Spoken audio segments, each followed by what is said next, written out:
kind of call this like a hip-hop Hakawati experience. I am so grateful to have been able to live my life here in America as an immigrant through the lens of hip-hop and to understand myself and my identity through this really rich and incredibly beautiful cultural expression.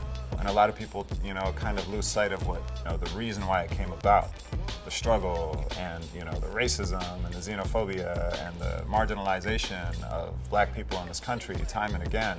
This project here, just as much as it is inspired by people like Khalil Gibran, Amin Rehani, Mikhail Nuaima, Elia Abimadi, all of these Arab American poets, it's also inspired by people that I grew up listening to, like Rakim, like Biggie, like Black Thought, storytellers like Yassine Bey and Tupac, and all of it is what created the sonic backdrop of my youth, what gave me the inspiration to do what I do.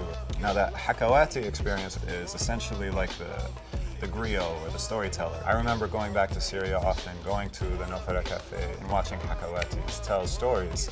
And historically also people, would kind of tell the Hakawati, like, we're kind of dealing with this issue in the community. The young people are struggling with this particular, aspect of life. Can you spin a little story for them? It would kind of help ground them and root them and make them understand just how important it is to stay focused and keep pushing.